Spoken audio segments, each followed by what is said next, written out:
नमस्कार दोस्तों, SNG institute में आपका बहुत बहुत स्वागत है।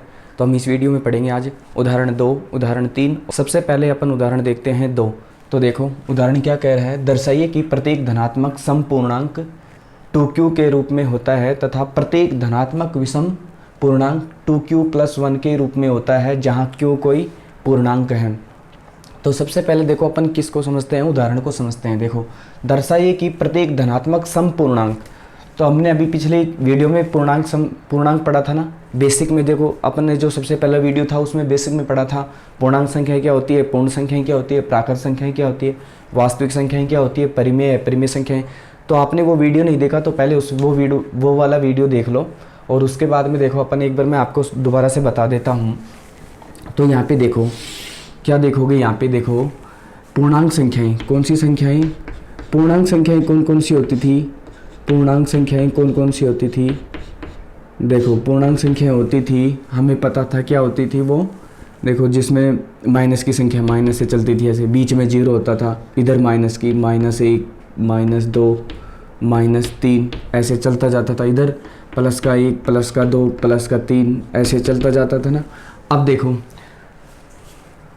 धनात्मक समपूर्णांक संख्याएं और अपने को धनात्मक विषम पूर्णांक संख्याएं पता करना है। तो सबसे पहले देखो यहाँ से जीरो से इधर 1 से शुरू हो रही है ये वाली, ये देखो ये वाली संख्याएं यहाँ से शुरू हो रही है ना, जीरो के बाद में 1 से। तो ये कौन सी संख्याएं हैं, धनात्मक पूर्णांक संख्याएं। कौन सी हैं, धनात्मक पूर्णांक संख्याएं, धनात्मक पूर्णांक संख्याएं। ये तो धनात्मक पूर्णांक संख्याएं हो गई।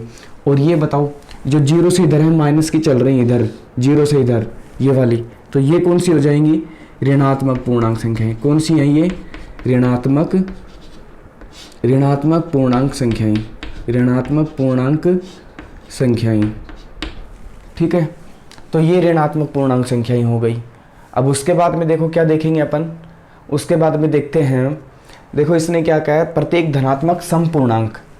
अब देखो हमें पता है ये सारी पूर्णांक संख्याएं हैं, माइनस की भी हैं, जीरो भी हैं और प्लस की संख्या, ये तो क्या होती है पूर्णांक संख्याएं। धनात्मक पूर्णांक जो जीरो और माइनस की संख्याओं को छोड़ दो, बाकी जो प्लस की संख्या है वो है धनात्मक पूर्णांक संख्याएं। लेकिन धनात्मक समपूर्णांक संख्याएं कौन सी होंगी, धनात्मक समपूर्णांक होंगी जैसे 2 है, उसके बाद में 4 आएगा, उसके बाद में 6, उसके बाद में 8, मतलब प्लस की भी और सम भी होनी चाहिए। तो वो तो कौन सी हो जाएंगी, धनात्मक समपूर्णांक। देखो दर्शाइए कि प्रत्येक धनात्मक समपूर्णांक इधर वाली, लेकिन उसमें भी कौन सी, धनात्मक प्लस वाली लेकिन सम संख्याएं। अच्छा उसके बाद में देखो 2q के रूप में होती हैं तथा प्रत्येक धनात्मक विषम पूर्णांक 2q + 1 के रूप में होता है जहाँ q कोई पूर्णांक है। q का मतलब, q पूर्णांक मतलब माइनस की भी संख्या हो सकती है, जीरो भी हो सकता है और प्लस की भी संख्या होती है। q की तो ये बात है। अब देखो अपन हल कैसे करेंगे, इसको हल कैसे करेंगे। सबसे पहले इस क्वेश्चन में अपने को मानना है, क्या मानेंगे, माना a कोई धनात्मक पूर्णांक है, a कोई धनात्मक पूर्णांक है, a कोई धनात्मक पूर्णांक है, ये मानेंगे। ठीक है, a कोई धनात्मक पूर्णांक है, ठीक है ये मान लिया। कैसे मानेंगे, a कोई धनात्मक पूर्णांक है, क्यों माना, तो देखो हम ये पढ़ते थे ना किसमें, यूक्लिड विभाजन एल्गोरिथम में क्या पढ़ते थे, a = bq + में r। ध्यान रखना ये सारे क्वेश्चन अपनी पहली प्रश्नावली, जितनी भी जो भी पहली प्रश्नावली है ना, सारी यूक्लिड विभाजन एल्गोरिथम पर डिपेंड है। तो उसको देखते हैं। देखो a = bq + में r। देखो a को क्या माना हमने, धनात्मक पूर्णांक क्यों माना है, देखो जैसे मैंने b मान लिया, देखो b इसमें 2q है ना, 2q है। अब देखो यहाँ पे मैं क्या लिख दूँ, 2q बस इतना ही है ना, r का मान कुछ नहीं है तो मैंने 0 मान लिया। ठीक है, तो a का मान क्या आएगा, q कोई पूर्णांक है, q कोई क्या है, पूर्णांक है, q कोई पूर्णांक है। देखो लेकिन क्या मान रहे हैं, देखो धनात्मक है ना, तो धनात्मक की बात हो रही है। तो धनात्मक में देखो q मानेंगे, मैं धनात्मक वाली संख्या लूंगा, तो 2 q का मान मैं धनात्मक में कोई भी ले सकता हूँ पूर्णांक संख्या। मैंने मान लो q का मान 1 ही ले लिया, तो 1 q की जगह 1 और प्लस में 0, तो क्या आएगा, 2 आया ना, 2 × 2 और 2 में 0 जोड़ा तो 2 ही आएगा। तो a का मान कितना आया, 2 आया ना, इसका मतलब धनात्मक आया ना, तो इसलिए मैंने माना a एक धनात्मक पूर्णांक है, माना a धनात्मक पूर्णांक है। तो क्या मानोगे, माना a एक धनात्मक पूर्णांक है, माना a एक धनात्मक पूर्णांक है, इतना मान लिया। उसके बाद में क्या मानोगे, अब देखो इसने 2q लिख रखा है और 2q प्लस में 1, एक तो लिख रखा है 2q, दूसरा लिख रखा है 2q प्लस में 1। तो इसमें एक बात बताओ, q का मान कितना है, देखो अपनी जो यूक्लिड विभाजन एल्गोरिथम होती है किसके रूप में होती है, a बराबर बी क्यू प्लस में r। मतलब यहाँ पे कोई संख्या होगी वो b का मान होगा, ये q का मान है और ये r का मान है। तो यहाँ पे देखो q के साथ में आएगी जो किसका मान होता है, b का मान। ये किसका मान है, b का मान। यहाँ पे r का मान नहीं है क्योंकि r का मान कितना है, 0। ठीक है, यहाँ पे देखो 2q प्लस 1 में देखो q के साथ जो संख्या आएगी वो किसका मान है, b का मान, और एक है ये किसका मान है, r का मान। तो देखो यहाँ पे क्या मान लेता हूँ मैं एक बार, b बराबर कितना मानेंगे, b बराबर 2 तथा देखो हमने क्या माना, एक में लिख देता हूँ। देखो माना a एक धनात्मक पूर्णांक संख्या है और दूसरा क्या मान लिया, b बराबर मैंने 2 मान लिया। तो इसके बाद में क्या लिखोगे, यूक्लिड विभाजन एल्गोरिथम से क्या लिखोगे, यूक्लिड विभाजन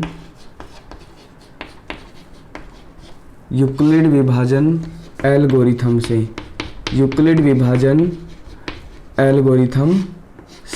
यूक्लिड विभाजन एल्गोरिथम से क्या कह रही है, यूक्लिड विभाजन एल्गोरिथम क्या कहती है अपनी, a बराबर बी क्यू प्लस में r, ये होती है ना यूक्लिड विभाजन एल्गोरिथम। उसके बाद में क्या, जहाँ एक शर्त और थी, देखो r के लिए शर्त थी ना, r का मान क्या होगा, कभी भी b से बड़ा नहीं होता।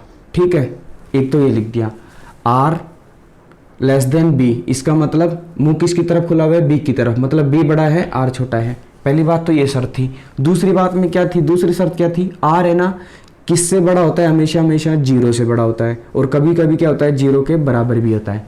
ठीक है, इतना लिख दिया। अब उसके बाद में क्या लिखोगे, अतः, क्या लिखोगे, अतः। अब यहाँ पे रखो तो मैं लिखूँ अतः a बराबर क्या लिखूँ, अब b का मान क्या आया, b का मान मैंने बताया था ना, एक तो 2q था अपना और दूसरा था 2q प्लस में 1। तो इसमें b का मान क्या है, 2 है, b का मान तो क्या आ गया, 2 है, 2q।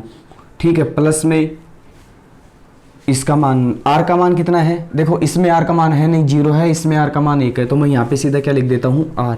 ठीक है, अब यहाँ पे देखो इसको भी लिखो इसी के अनुसार, इसके अनुसार ही लिखो वैसा का वैसा।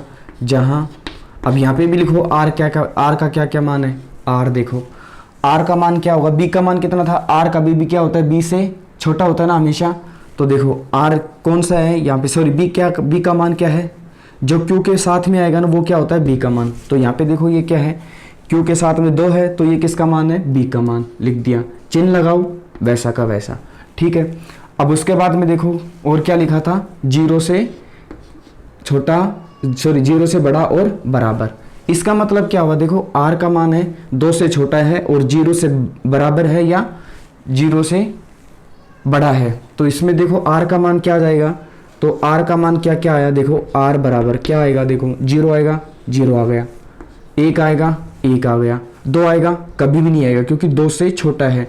लेकिन आप कहोगे सर 0 के लिए, 0 इसलिए, देखो 0 के एक साथ ये वाला चिन्ह हो रहा है, ये वाला चिन्ह हो रहा है, इसलिए क्या करेंगे 0 भी लेंगे, मतलब r का मान 0 के बराबर भी है और 0 से बड़ा भी है। एक 0 आ गया और r का मान क्या है, 1 भी हो सकता है लेकिन 2 नहीं होगा। ठीक है, यहाँ पे देखते हैं इसी चीज़ को, यहाँ पे देखो एक बार, r का मान है क्या हो, 5 से r लेस देन 5, और मैं लिखूँ r greater than equal to 0।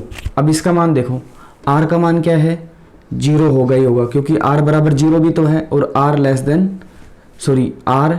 0 less then r भी है। इसका मान देखो, r का मान क्या क्या आएगा, 0 आएगा, 1 आएगा, 2 आएगा, 3 आएगा, 4 आएगा, 5 आएगा, कभी नहीं आएगा क्योंकि r का मान क्या है, 5 से छोटा होगा हमेशा, 5 से बड़ा नहीं है, ना ही बराबर है। अब देखो मैं यहाँ लिख दूँ r क्या ग्रेटर देन इक्वल टू 3। इसका मान देखो कैसे लिखेंगे, r का मान क्या क्या आ सकता है, r का मान देखो r किससे बड़ा है, 3 से बड़ा है और 3 के बराबर है। ठीक है, तो r का मान 3 के बराबर है तो 3 आएगा, 3 से बड़ा है ना r का मान, तो कुछ भी आ सकता है, 3, 4, 5, 6 कुछ भी आ सकता है। इसमें ये वाली कंडीशन होगी। अगर मैं लिखूँ r less than 3 less than equal to 3, अब देखो इसमें क्या आएगा, r का मान क्या आएगा, आर का मान कितना आ सकता है, आर का मान लेस देन है ना 3 से, मतलब आर का मान 1 भी आ सकता है, 2 भी आ सकता है, 3 भी आ सकता है। क्योंकि 3 क्यों आएगा, क्योंकि आर बराबर 3 भी तो है, 2 चिन्ह लग रहे हैं ये, ठीक है। उसके बाद में देखो ऐसे इतना समझ में आया। अब क्या करेंगे, पहली कंडीशन लेंगे अपन, कौन सी लेंगे, पहली कंडीशन लेंगे। यदि क्या लिखोगे, यदि r बराबर 0 हो तो ये वाला अपन, ये जो मान है ना 2 आए थे अपन, इसमें रखेंगे एक एक। यदि r बराबर 0 हो तो, यदि r बराबर 0 हो तो इसमें रखो, यूक्लिड विभाजन एल्गोरिथम में रखो। तो क्या लिखोगे, इसमें रखो, इसमें यूक्लिड विभाजन एल्गोरिथम के अनुसार इसमें b का मान 2 है, q है, प्लस में r का मान रखो, देखो क्या आएगा। तो a बराबर सीधा लिखो, a बराबर 2, q का मान q, प्लस में r का मान कितना 0, r का मान कितना 0।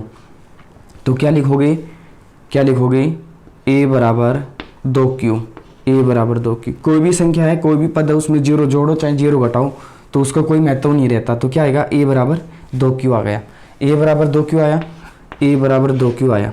अब उसके बाद में एक चीज़ और देखो, यहाँ पे a बराबर 2q आया, मैं आपको एक चीज़ और समझाना चाहूँगा। देखो यहाँ पे एक तो a बराबर 2q आ गया, a बराबर 2q आया, और दूसरी कंडीशन क्या थी, यदि एक और रह गए ना अपना, यदि r बराबर 1 हो तो, यदि r बराबर 1 हो तो देखो, यदि r बराबर 1 होगा तो क्या लिखोगे, इसी में लिखो, r का मान 1 रखो, जहाँ पे r दिख रहा है उसका मान 1 रख दो बस।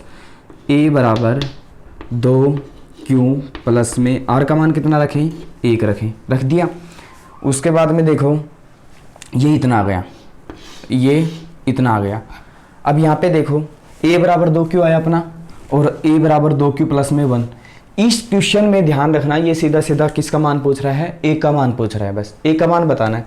अब यहाँ पे पूछ रहा है कि देखो ये क्या है, 2q है ना, वो किसके रूप में, धनात्मक समपूर्णांक है क्या नहीं, और ये बताना है 2q, a बराबर 2q प्लस 1 है, वो क्या बताना है, धनात्मक विषम पूर्णांक है कि नहीं। एक चीज़ यहाँ पे देखो, a बराबर मैं 2q लिख दूँ, a बराबर 2q लिख दिया। अब देखो सम संख्याएं, अब इसका पता करना है कि सम पूर्णांक है कि नहीं। सम पूर्णांक के लिए क्या पता करेंगे, अब मैं पूछूं कि भाई 4 बताओ सम है कि नहीं, अपन क्या करेंगे, 2 का भाग देंगे, 2 का भाग जाएगा पूरा पूरा, तो समझेंगे क्या है वो सम संख्याएं हैं। ऐसे देखो 2q है ना, 2q में किसका भाग दो, 2 का भाग दो, देखो 2 एकम 2, एक बार गया, कितना बचा, q बचा, इसका मतलब 2 का भाग जा रहा है। लेकिन यहाँ पे देखो a बराबर 2q प्लस में 1, इसमें देखो 2 का भाग दे, क्या 2 का भाग दे के देखो क्या जा रहा है कि नहीं जा रहा। देखो इस वाले पद में तो चल जाएगा 2q में, लेकिन 1 में नहीं जाएगा, 2 का भाग पूरा पूरा नहीं जा रहा। इसका मतलब ये कैसी है, विषम धनात्मक है, विषम धनात्मक पूर्णांक संख्याएं हैं, है ना। तो यहाँ पे क्या लिखोगे, a बराबर 2q, a बराबर 2q क्या लिखोगे, कोमा 2 से भाज्य है, मतलब इसमें 2 का भाग जा रहा है ना, 2 से भाज्य है। और क्या लिखोगे, अतः क्या लिखोगे, अतः यह क्या है, संपूर्ण धनात्मक संपूर्णांक है। अतः यह धनात्मक संपूर्णांक है, धनात्मक संपूर्णांक है, धनात्मक संपूर्णांक है। यहाँ पे देखो a बराबर 2q प्लस में 1, इसमें 2 का भाग नहीं जा रहा, इसके अनुसार लिख दो a बराबर 2q प्लस 1, a बराबर 2q प्लस 1 क्या लिखोगे, 2 से भाग जा रहा है कि नहीं जा रहा, भाग नहीं जा रहा, 2 से भाज्य नहीं है, 2 से भाज्य नहीं है, 2 से भाज्य नहीं है। अतः क्या लिखोगे, अतः यह धनात्मक विषम पूर्णांक है, अतः यह धनात्मक विषम पूर्णांक है। उसके बाद में देखो बस इतना करना है और कुछ नहीं करना, ये हमारा सिद्ध होगा। यही पूछ रहा था, a बराबर 2q बताओ, a बराबर 2q धनात्मक समपूर्णांक है कि नहीं, a बराबर 2q प्लस 1 धनात्मक विषम पूर्णांक संख्या है कि नहीं, बस इतना बताना था। तो इसके लिए सबसे पहले देखो अपन क्या करेंगे, ये पूछ रहा है दर्शाइए कि प्रत्येक धनात्मक समपूर्णांक 2q प्लस 2q के रूप में होता है और प्रत्येक धनात्मक विषम पूर्णांक 2q प्लस 1 के रूप में होता है, जहाँ q कोई पूर्णांक है। तो हमें पूर्णांक संख्याएं पता था, पूर्णांक संख्या में माइनस की भी संख्या होती है, जीरो भी होता है, प्लस की भी संख्या होती है। मतलब सीधी सीधी बात यह है, जो पूर्णांक संख्या होती है कहाँ से कहाँ तक होती है, माइनस अनंत से लेके और प्लस अनंत तक होती है। ठीक है, ये होती है माइनस अनंत से लेके प्लस अनंत तक होती है। ठीक है, और यहाँ पे देखो ऐसे, यहाँ पे माइनस की संख्या, ये भी जीरो, और यहाँ पे प्लस की संख्याएं। जीरो से इधर वाली सारी बताया था पहली वीडियो में, धनात्मक पूर्णांक संख्याएं होती है, धनात्मक पूर्णांक संख्याएं, और ये वाली ऋणात्मक पूर्णांक संख्याएं। ठीक है, उसके बाद में देखो इसमें भी सम पूर्णांक, धनात्मक सम पूर्णांक, मतलब प्लस वाली संख्याओं में क्या ले लें अपन, सम संख्याएं ले लें, वो तो क्या हो जाएगी, धनात्मक पूर्णांक संख्याएं। धनात्मक सम पूर्णांक संख्या, देखो धनात्मक मतलब प्लस वाली संख्या है, और इसमें सम संख्याएं छांटनी है। तो देखो कौन कौन सी आएंगी, 2, 4, 6, 8, ऐसे 10। इसके बाद में लेना है धनात्मक विषम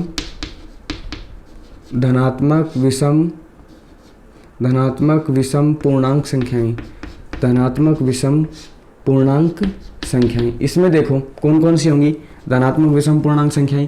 प्लस वाली संख्याओं में विषम वाली संख्या उठाओ, 1, 3, 5, 7, 9, ऐसी ये सारी कैसी हैं, विषम संख्याएं। इन दोनों की बात हो रही है, तो इनके रूप में होता है क्या, देखो। तो उसके बाद में क्यू कोई पूर्णांक है, क्यू का मान कोई भी हो सकता है, पूर्णांक मतलब पूर्णांक संख्याओं में कुछ भी हो सकता है। तो उसके बाद में देखो अपन क्या मानेंगे, माना ए एक धनात्मक पूर्णांक है, अपन भी क्या मानेंगे, धनात्मक पूर्णांक मानेंगे ए का मान। सबसे पहले मैं बता दूं आपको, जो ऐसे क्वेश्चन होते हैं उसमें क्या मानता है, मतलब क्या पूछना चाहता है, वो ए का मान पूछना चाहता है, सीधी सीधी बात ये है। उसके बाद में देखो सीधा सा अपने को ये ध्यान रखना है, इसमें ए का मान ज्ञात करना होता है। तो उसमें माना ए एक धनात्मक पूर्णांक है, मतलब ये धनात्मक संख्याओं मानेंगे। उसके बाद में बी का मान क्यों माना मैंने 2, बी का मान 2 इसलिए माना, मैंने कहा था ना, एक तो 2q है हमारे पास में, और एक क्या है 2q प्लस में 1। तो यहाँ पे देखो यूक्लिड विभाजन एल्गोरिथम क्या कहती है, ए बराबर बी क्यू प्लस में आर। जो q के पास में होगा ना, वो किसका मान होगा, b का मान होगा। जो q के पास में है कौन है, 2 है, ये किसका मान है, b। और यहाँ पे भी q के पास में क्या है, 2, ये किसका मान है, b। तो मतलब मैंने सीधा सीधा क्या मान लिया, b बराबर 2। अब क्या करेंगे, यूक्लिड विभाजन एल्गोरिथम का प्रयोग करेंगे। यूक्लिड विभाजन एल्गोरिथम क्या कहती थी, a बराबर बी क्यू प्लस में आर, जहाँ पे r का मान b से बड़ा है, r का मान b से छोटा है, और किससे बड़ा है, 0 से बड़ा भी हो सकता है और 0 के बराबर भी है।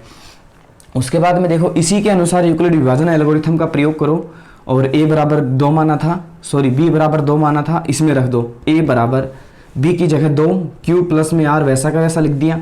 जहाँ पे क्या आएगा, r का मान देखो, r का मान बताया था ना, किससे 2, जहाँ पे b है ना, b की जगह 2 रख दिया, बाकी वैसा का वैसा।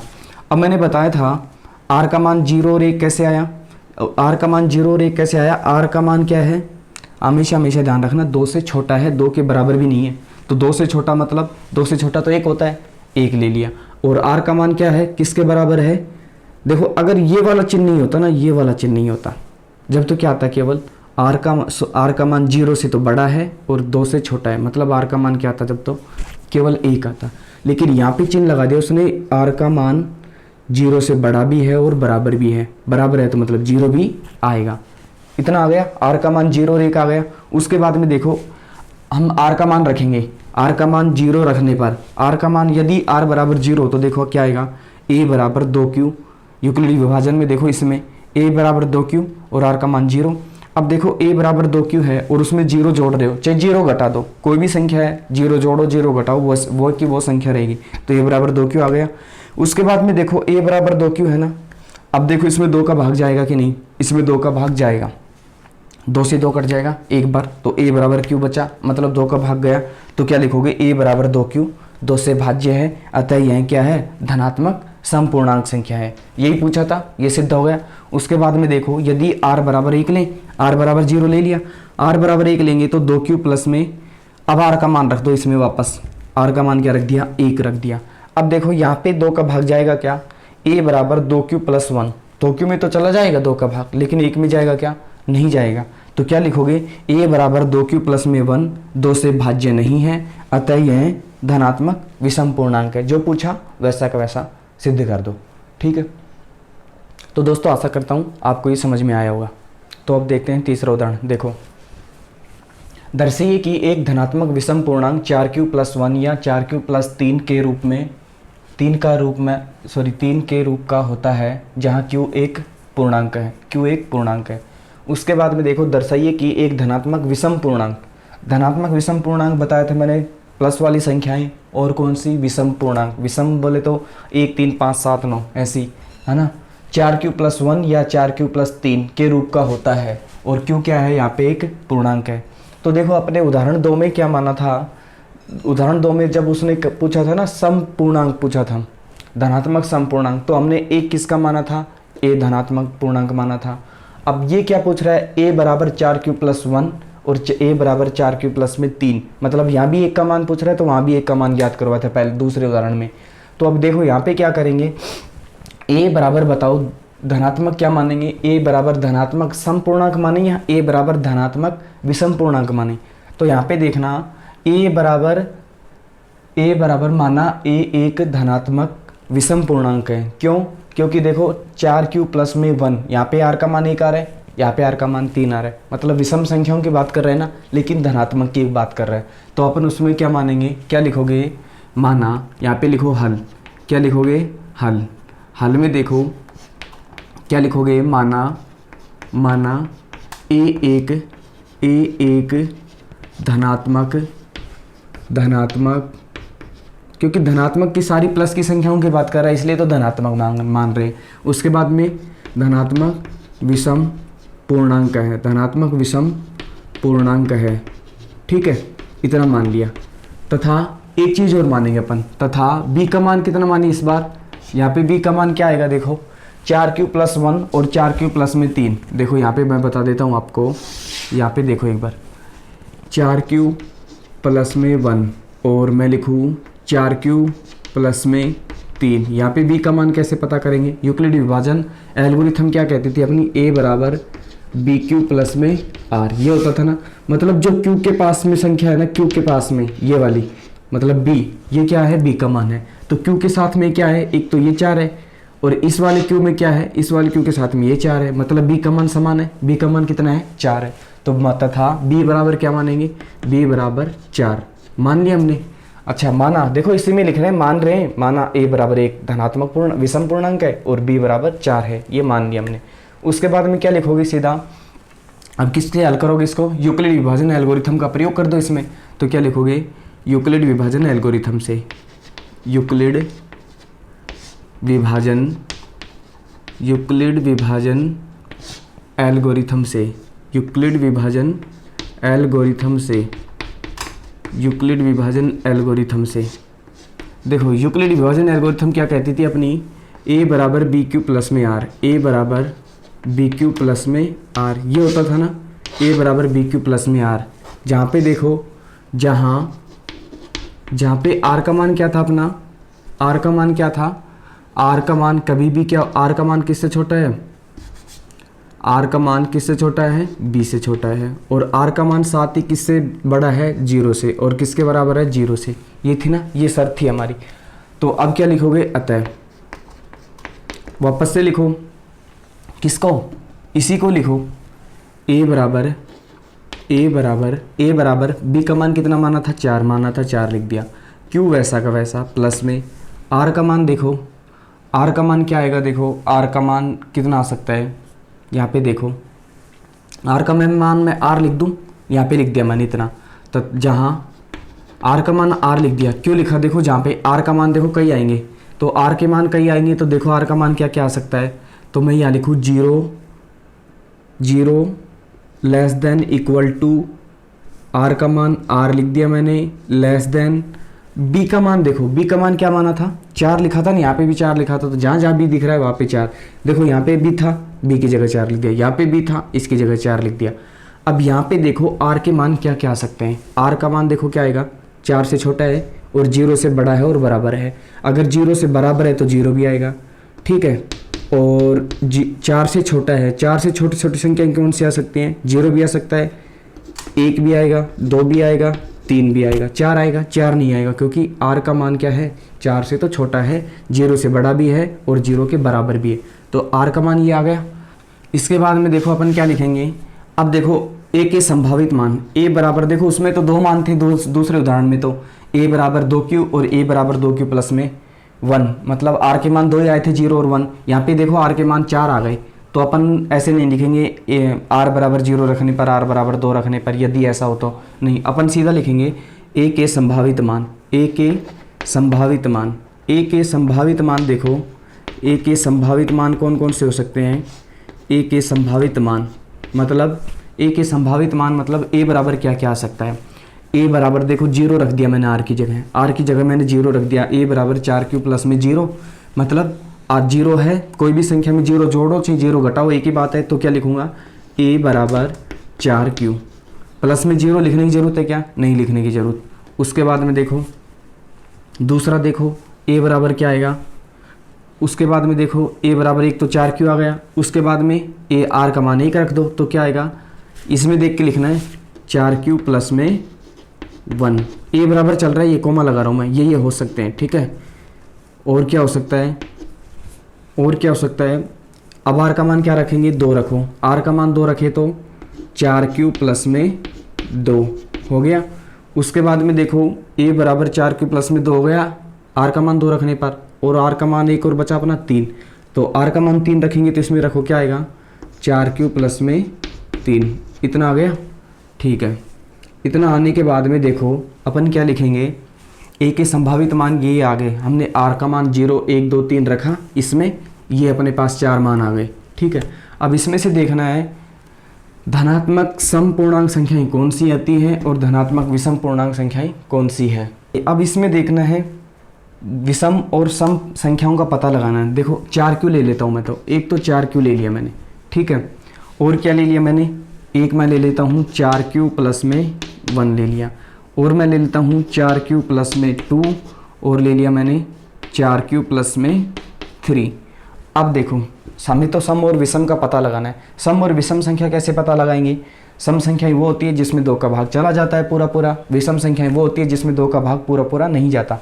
अब देखो 4q है ना, 4q में मैंने भाग दे दिया किसका, 2 का, किसका भाग दे दिया 2 का, तो कितने बार जा रहा है 2 दूनी 4, यहाँ पे कितना आया 2q आया, मतलब इसमें पूरा पूरा भाग चला गया, तो ये संख्या कैसी है, सम संख्या है। कैसी है, सम संख्या है। यहाँ पे देखो 4q प्लस में 1 में 2 का भाग दिया, इसमें 2 4q में तो चला जाएगा, 1 में नहीं जाएगा, इसका मतलब इसमें 4q प्लस 1 में 2 का भाग पूरा पूरा नहीं जा रहा, तो ये कैसी संख्या है, विषम संख्या है। कैसी संख्या है, विषम संख्या है। उसके बाद में देखो 4q प्लस में 2, 4q प्लस में 2, इसमें देखो 2 का भाग 2 का भाग दिया, तो देखो 4q में 2 का भाग चला जाएगा 2q, और 2 में 2 का भाग दिया तो 1 आएगा। इसको अलग अलग भी लिख सकते हो या सीधा भी लिख सकते हो। देखो इसमें इसको हल करने का तरीका तो एक तो ये है कि भाई 2 का भाग दिया किसमें, 4 में, तो 2q आ गया। अब देखो यहाँ पे एक बारी कटा है ना, वापस से इसमें भी कटेगा, कटा हुआ भी कटेगा। देखो 2 एकम 2, मतलब यह आएगा, यहाँ पे आएगा, या मैं आपको दूसरा तरीका समझाता हूँ। देखो अलग अलग लिखने को, 4q बटे में 2 प्लस में 2 बटे में 1। देखो यहाँ पे क्या लिखोगे, 2 का भाग 2 का भाग 4 में दिया तो यहाँ पे आएगा 2q, ठीक है, और प्लस में सॉरी यहाँ पे क्या आएगा 2 आएगा, तो 2 एकम 2, तो यहाँ पे आएगा 2q प्लस 1। यहाँ पे भी क्या आया था अपना 2q, और 2 का 2 से भाग दिया तो एक बार गया था ना, 2q प्लस में 1, मतलब इसमें पूरा पूरा भाग जा रहा है कि नहीं, इसमें जा रहा है भाग, तो ये कैसा है, सम संख्या है। कैसी संख्या है, सम। इसके बाद में देखो 4q प्लस में 3 का भाग 2 का, इसमें 4q प्लस 3 में 2 का भाग जाएगा क्या, इसमें नहीं जाएगा। देखो 4q में चला जाएगा लेकिन 3 में नहीं जाएगा, तो मतलब ये कैसा है, विषम है। कैसी संख्या है, विषम संख्या है। तो क्या लिखोगे, चूंकि ए एक विषम पूर्णांक संख्या है, ए एक विषम पूर्णांक संख्या है। हमने क्या माना था, विषम पूर्णांक माना था ना, ए एक विषम पूर्णांक संख्या है, ए एक विषम पूर्णांक संख्या है, ये माना था ना हमने, तो ये माना था ए एक विषम पूर्णांक संख्या है। उसके बाद में देखो ए एक विषम पूर्णांक संख्या है, ये हमने माना था, ठीक है, धनात्मक विषम पूर्णांक संख्या है, एक ही बात है। अब उसके बाद में क्या लिखोगे, अतः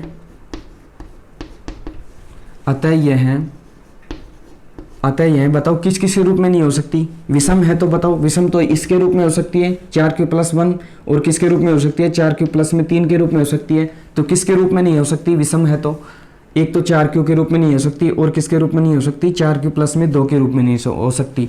तो क्या लिखोगे, चूंकि ए एक विषम पूर्णांक संख्या है, अतः यह 4q या 4q प्लस में 1, सॉरी 4q प्लस में 2, 4q प्लस में 2 के रूप में नहीं हो सकती, 2 के रूप में नहीं हो सकती, 2 के रूप में नहीं हो सकती है, नहीं हो सकती। कारण बता दो, क्यों के रूप में नहीं हो सकती है, क्योंकि क्या है ये, क्योंकि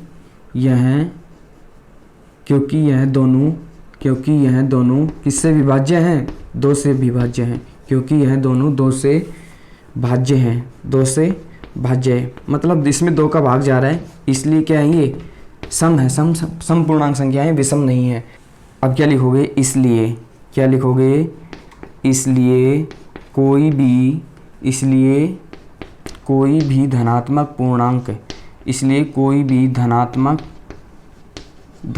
क्या पूछ रहा है, विषम पूछ रहा है ना, धनात्मक विषम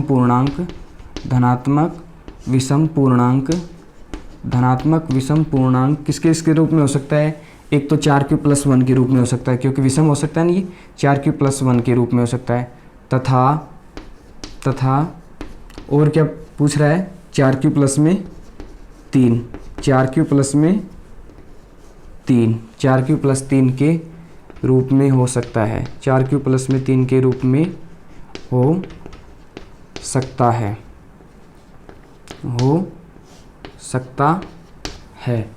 ठीक है। अब देखो ऐसा ही पूछा था और हमने ऐसा ही सिद्ध कर दिया। सबसे पहले देखो एक बार दोबारा देखते हैं, इस पे दोबारा ध्यान दो। देखो वो एक पूछ रहा है, दर्शाइए कि एक धनात्मक विषम पूर्णांक 4q प्लस में 1 या 4q प्लस में 3 के रूप का होता है, जहाँ q कोई एक पूर्णांक है। पूर्णांक संख्या बता दी थी, माइनस अनंत से लेके प्लस अनंत की संख्याएं होती हैं, q का मान तो ये है। अब दर्शाइए कि धनात्मक की बात कर रहे हैं ना, धनात्मक विषम पूर्णांक की बात कर रहे हैं, तो धनात्मक की मतलब a का मान पूछ रहा है, इसमें a का मान ध्यान रखना है। ऐसे क्वेश्चन में मैंने बताया था, उदाहरण 2 में भी बताया था, ऐसे प्रश्नों में ये क्यों a का मान पूछता है, तो हमने a माना है, a एक धनात्मक विषम पूर्णांक है। विषम तो मानेंगे क्योंकि ये विषम के बारे में पूछ रहा है कि इसके रूप में हो सकता है क्या विषम। लेकिन ये बताओ हमने क्या माना, धनात्मक क्यों माना, क्योंकि ये धनात्मक की बात कर रहा है, धनात्मक विषम पूर्णांक संख्याओं की बात कर रहा है, तो ए भी हमने क्या मान लिया, धनात्मक भी मान लिया और विषम पूर्णांक भी मान लिया, ठीक है। उसके बाद में देखो और बी का मान क्या मानेंगे, बी का मान हमने इसलिए 4q प्लस में 1 और 4q प्लस में 3 मैंने बताया था, इसमें क्या है बी का मान 4 है, जहाँ पे q के साथ में जो संख्या आएगी वो क्या होती है, बी का मान होती है। इतना लिख लिया हमने, बी का मान लिया और ए का मान लिया।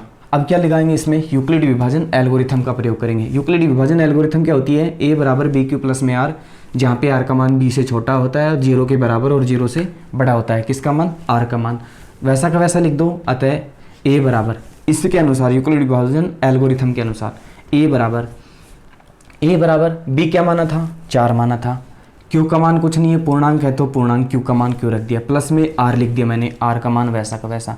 अब r का मान देखो क्या आएगा, अब वापस से देखो यहाँ पे ये इसमें इसको देखो, यहाँ पे ये वाली लाइन लिखी, यहाँ पे 0 लेस देन r इतना लिख दिया, लेस देन b का मान कितना माना था, 4 लिख दिया। अब देखो r का मान क्या क्या आया, r का मान क्या है, 4 से छोटा है और 0 के बराबर और 0 से बड़ा है, मतलब 0 के बराबर है तो 0 भी आएगा, 1 2 3, और 4 से छोटा है तो मतलब 3 तक आएगा, ठीक है। उसके बाद में देखो a के संभावित मान, पिछले उदाहरण में अपन ने किया था, यदि a बराबर 0 r बराबर 0 हो तो और r बराबर 1 हो तो अपन ने अलग अलग लिखा था। अब की बार 4 पद है इसलिए मैंने एक साथ लिख दिया, तो क्या लिखेंगे, a बराबर क्या क्या आएगा, अगर मैंने देखो r का मान 0 रखेंगे, r का मान 0 रखा, a बराबर 4q प्लस में r का मान 0 रख दिया, r का मान 0 रखा, a बराबर 4q प्लस में 0। मैंने बताया था कोई भी संख्या हो उसमें 0 जोड़ो चाहे 0 घटाओ वही संख्या रहेगी, कोई फर्क नहीं पड़ेगा। तो a बराबर 4q लिख दे, a बराबर 4q आ गया 0 रखने पर। r बराबर 1 रखो, r बराबर यहाँ पे 1 रखो, a बराबर 4q प्लस में जहाँ जहाँ r दिख रहा है वहाँ पे मान रखना है। अब की बार 1 रख रहे हैं तो 1 लिख दो, a बराबर 4q प्लस में r, 4q प्लस में r आ गया, a के बराबर है, मैं एक साथ लिख रहा हूँ। देखो संभावित मान क्या क्या आ सकते हैं, और देखो अब r बराबर क्या लिखोगे, 2, r बराबर 2 रख लेंगे तो a बराबर 4q प्लस में r की जगह 2 रख दो, ये आ गया। उसके बाद में क्या रखोगे, आर का मान 3 रखो, आर का मान यहाँ पे 3 रखो, ए बराबर 4 प्लस में 3 आ गया। अब क्या करोगे, चूंकि ए एक विषम पूर्णांक संख्या है। क्यों लिख रहे हैं ये लाइन इसलिए लिख रहे हैं, ये लाइन इसलिए लिख रहे हैं क्योंकि ये पूछ रहा है कि है ना, विषम पूर्णांक है जो 4 प्लस 1 और तथा 4 प्लस 3 के रूप में हो सकता है क्या, धनात्मक विषम पूर्णांक है। तो ये पूछ रहा है कि देखो इसको बताना भी है, ए बराबर विषम पूर्णांक है, विषम पूर्णांक संख्या है लेकिन धनात्मक है, तो ए का मान क्या क्या नहीं हो सकता, ए का मान एक तो देखो विषम है तो 4 क्यों नहीं हो सकता, क्योंकि इसमें 2 का भाग जा रहा है, सम है ये तो। और मैंने बताया था एक 4 प्लस में 2, ये भी क्या है, सम है, विषम नहीं है ना। तो इसको लिख दो जैसे प्रश्न में दे रखा वैसा का वैसा इसके तरीके से लिख दो। इसमें केवल बस सबसे ज़्यादा हिंदी लिखनी है और कुछ नहीं लिखना। तो क्या लिखोगे, चूंकि ए बराबर एक विषम पूर्णांक संख्या है अतः यह 4 और 4 प्लस 2 के रूप में नहीं हो सकती, क्योंकि ये कैसी संख्या है, 4 और 4 प्लस में 2 सम संख्याएं हैं, क्योंकि ये क्या है, दोनों से विभाज्य है और सम है। ठीक है, उसके बाद में क्या लिखोगे, इसलिए कोई भी धनात्मक विषम पूर्णांक संख्या, कोई भी धनात्मक विषम पूर्णांक संख्या किस किस के रूप में होगी, विषम पूर्णांक देखो 4 प्लस 1 विषम है और 4 प्लस में 3 विषम है, क्योंकि ये 2 से भाज्य नहीं है, मतलब 2 का भाग नहीं जा रहा। तो क्या लिखोगे, इसलिए कोई भी धनात्मक विषम पूर्णांक 4 प्लस 1 तथा 4 प्लस में 3 के रूप में हो सकती है। तो ये हो गया अपना उदाहरण नंबर 3।